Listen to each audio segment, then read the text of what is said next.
Welcome to my channel mission librarian. आज हम बात करने वाले हैं आपको एग्ज़ाम से कुछ दिन पहले क्या पढ़कर जाना चाहिए, क्या नहीं पढ़कर जाना चाहिए। ये बहुत ही इम्पॉर्टेंट है क्योंकि कई लोग ऐसे हैं जिन्होंने बिल्कुल लास्ट में अभी पढ़ना स्टार्ट किया है। उनके माइंड में बहुत ही हौच पौच हो रहा है कि हम ये पढ़ें, ये ना पढ़ें, क्या ना पढ़ें। उसके लिए एक बहुत शॉर्ट में एक वीडियो है। अब इट जस्ट अ एडवाइस, एक गाइडेंस है कि आपको ये पढ़ना चाहिए, ये नहीं पढ़ना चाहिए। बाकी it's all up to you, आपको क्या सही लगता है वो आपके ऊपर डिपेंड है। फर्स्ट मैं पार्ट बी के बारे में बात कर रही हूँ, मीन्स जो हमारा लाइब्रेरी साइंस का पार्ट है। इसमें फर्स्ट ये है कि फर्स्ट पॉइंट है Ranganathan theory, laws, book and statement. आपको रंगनाथन से रिलेटेड उनका बर्थ डेट, उनकी डेथ डेट, प्लस उनका जो लॉज हैं, उन्होंने कौन सी बुक लिखी है, उन्होंने क्या स्टेटमेंट दिए, मीन्स रंगनाथन से रिलेटेड आपको हर एक चीज़ पढ़नी है। ऐसे ही मेलविल डीवी, उनके बारे में आपको सारी चीज़ पढ़नी है। मीन्स आपको सारी, मतलब जो उन्होंने क्लासिफिकेशन की जो थ्योरी दी है वो, उनकी बुक्स क्या हैं, उनकी बुक्स कितने वॉल्यूम्स में आई हैं, उनमें कितने टेबल्स हैं, आपको ये सब पढ़ना है। प्लस मेलविल डीवी ने क्या स्टेटमेंट दी है वो आपको पढ़ना है।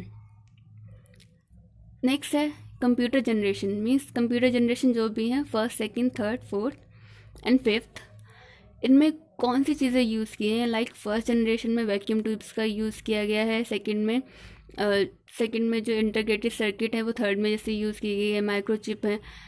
आपको ये याद करना है। और इसके अंदर जो फर्स्ट, सेकंड, थर्ड जनरेशन है, इनमें कौन सी लैंग्वेज यूज़ की गई है आपको वो पढ़नी है। नेक्स्ट पॉइंट बात करते हैं institution names and their year. मतलब जितने भी इंस्टीट्यूशन हैं, जैसे इला हो गया, एलए हो गया, लाइब्रेरी एसोसिएशन हो गया, एलसीसी हो गया, यूडीसी हो गया, इनकी फुल फॉर्म्स पता होनी चाहिए। ये कब, मतलब इनकी फाउंडेशन रखी गई है, आपको वो पता होनी चाहिए। और एसलिप हो गया है, एसलिप की जैसे मैनेजिंग इंफॉर्मेशन है, जो उनके टैगलाइंस हैं वो आपको पता होनी चाहिए। आपको कुछ जो इंस्टीट्यूशन के नेम्स, उनके टैगलाइंस याद करनी है। लाइक एसलिप का तो ये है मैनेजिंग इंफॉर्मेशन। जैसे इफ्ला का है, इफ्ला क्या यूज़ की जाती है, सिस्टर लाइब्रेरी यूज़ की जाती है। और जैसे कि एला के लिए यूज़ किया जाता है आस्क मी एनीथिंग। ये कुछ टर्म्स हैं वो आपको याद करनी है। सबसे लास्ट पॉइंट है इंफॉर्मेशन सोर्सेज। इंफॉर्मेशन सोर्सेज में बेसिकली क्या है कि 3 लोग आते हैं इसमें, first Hanson, Grogan and last Ranganathan. तो इन्होंने क्या बोला, हैंसन ने कहा कि ये 2 टाइप के होते हैं इन्फॉर्मेशन, प्राइमरी एंड सेकेंडरी। वहीं ग्रोगन कहते हैं कि नहीं, ये 3 टाइप के होते हैं, प्राइमरी, सेकेंडरी एंड टर्शरी। वहीं आते हैं रंगनाथन, वो कहते हैं नहीं, ये 3 नहीं 4 तरीके के होते हैं, जो कि हैं conventional, non conventional, Meta conventional and new conventional. तो ये आ जाते हैं। फिर लास्ट में सबसे इसमें इम्पॉर्टेंट क्वेश्चन ये है कि किसने फिजिकल चीज़ों पे आधार पर डिवीज़न किया है इन इंफॉर्मेशन रिसोर्सेज का, तो वो आ जाते हैं रंगनाथन। आपको ये 5 पॉइंट हैं ऐसे हैं जिनसे आपका काफ़ी पोर्शन कवर हो जाएगा। क्योंकि अगर आप कोई भी डीएसएसपी का प्रीवियस ईयर पेपर उठा के देखेंगे तो आपको इन चीज़ों से सबसे मोस्टली क्वेश्चन मिलेंगे। अगर आपने इन पॉइंट्स को अच्छे से पढ़ लिया तो समझ लिया आपने काफ़ी चीज़ें कवर कर ली हैं इन शॉर्ट पीरियड में। मैं ज़्यादा नहीं बोलूँगी आपको, मैं यही बताऊँगी कि ये पॉइंट्स आप अच्छे से पढ़ के जाएं, कुछ ना पढ़ें लेकिन ये तो ज़रूर पढ़ के जाएं। नेक्स्ट मैं बात करती हूँ पार्ट ए की। अब नेक्स्ट बात कर रहे हैं पार्ट ए के बारे में।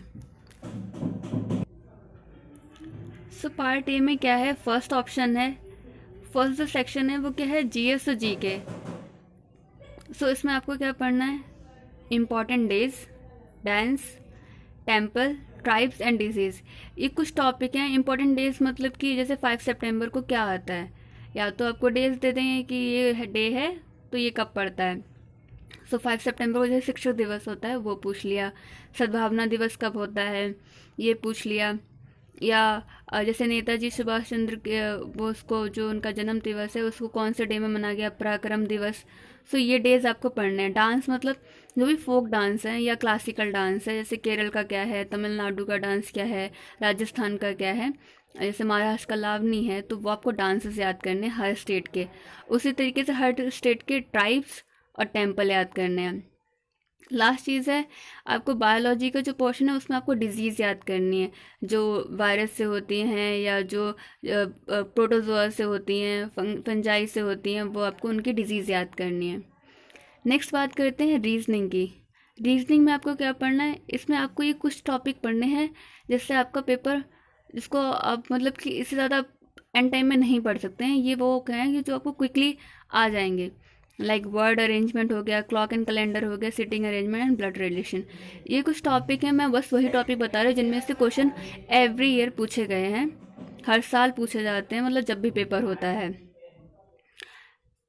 फिर आते हैं मैथमेटिक की बात करते हैं। ये वो पोर्शन है, जैसे मैथमेटिक में एलसीएम एससीएम आपको आना चाहिए, time and work, time and distance और प्रोबेबिलिटी और एवरेज। ये टॉपिक हैं जिनमें से क्वेश्चन आते ही आते हैं, तो आपको ये ज़रूर करके जाना चाहिए, ये तो आपको बिल्कुल किसी भी हालत में छोड़ के नहीं जाना चाहिए।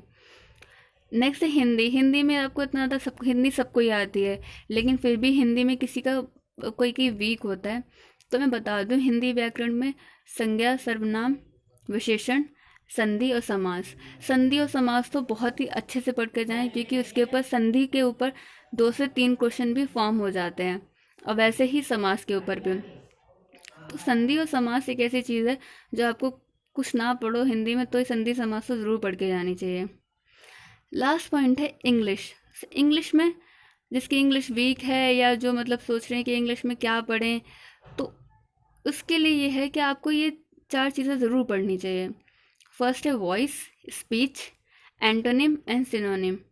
तो वॉइस और स्पीच पे आप देखेंगे एक बार मतलब 3-3 क्वेश्चन, 2 से 3 क्वेश्चन वॉइस के आ जाते हैं, 2 से 3 क्वेश्चन स्पीच के आ जाते हैं। ऐसे एंटोनिम और सिनोनिम भी दे देते हैं, जैसे कोई पैराग्राफ दे दिया फिर उसमें से आपको छाट के बताने पड़ते हैं, तो एंटोनिम और सिनोनिम भी 3-3 भी दे देते हैं। आप देख सकते हैं पुराने पेपर्स, इसमें कोई वो दो राय नहीं है। सो ये कुछ ऐसे टॉपिक हैं जिनको आपको किसी भी हालत में छोड़ के नहीं जाना चाहिए, और ये ऐसे टॉपिक बताए हैं मैंने जो इजीली आप कवर कर सकते हैं एग्ज़ाम से कुछ दिन पहले भी। सो आई होप आपको ये बहुत अच्छे से समझ आया होगा, आपको मैंने जो समझाया है वो आपको सही लगा होगा। ये जस्ट मेरी तरफ से एक एडवाइस, एक गाइडेंस की तरह मान लीजिए, बस ये है। बाकी इट्स अप टू यू, आप कैसे लेते हैं चीज़ों को, कैसे करते हैं, वो आपकी स्ट्रैटेजी रहेगी। और फिर भी अगर आपको लगता है कि मैंने कहीं चूक कर दी है तो आप मुझे बता सकते हैं कमेंट सेक्शन में। एंड आप अपनी तैयारी में लगे रहिए, ज़्यादा दिन बचे नहीं हैं। And thank you so much, all the best. मिलते हैं आपसे नेक्स्ट वीडियो में। Thank you so much.